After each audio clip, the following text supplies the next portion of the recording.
بڑا important question ہے کہ کیا روزہ رسول پر حاضری دیتے وقت عورت کا پاک ہونا ضروری ہے، کہ آیا ناپاکی کے ایام میں بھی عورت جو ہے وہ روزہ رسول صلی اللہ تعالیٰ علیہ وسلم پر حاضری دے سکتی ہے یا نہیں؟ تو اس کا بڑا ہی سمپل سا اور سادہ سا جواب ہے کہ دیکھیے، ایک عورت جو ہے وہ عمرے پہ گئی ہے، حج پہ گئی ہے، اب مدینہ شریف جب اس کے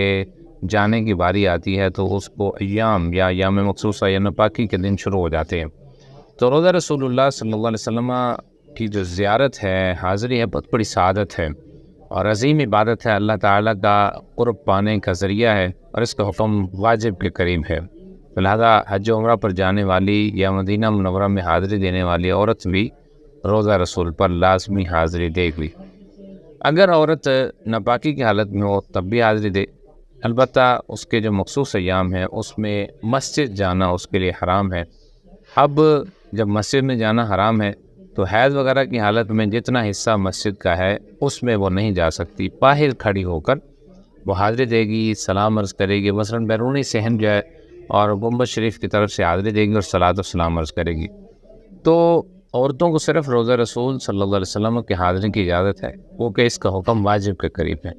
اس حاضری سے اس کو منع نہیں کیا جائے گا، بلکہ اس کے آداب اس کو طریقہ کار سکھائے جائیں گے۔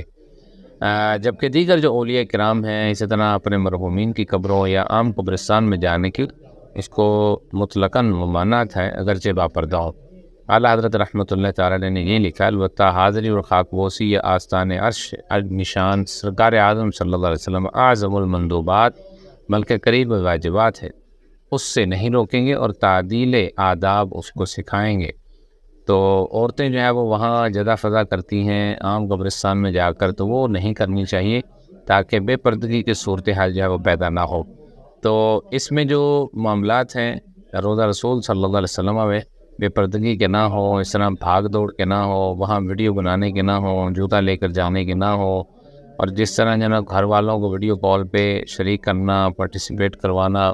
بڑی گمبھیر صورتحال ہے، اس سے بچنا چاہیے اور روزہ رسول کا ادب آداب بجا لانا چاہیے۔ ہم مسلمان ہیں، ہم جو ہے وہ ان کے ماننے والے ہیں، تو ان کے آرام میں خلل ڈالنے کے بجائے ایسی حاضری دے کہ جو کہ ان کی بارگاہ سے فیض لینے کا ذریعہ بنے۔ آمین بجاہ نبی رحمت صلی اللہ تعالیٰ علیہ وآلہ وسلم۔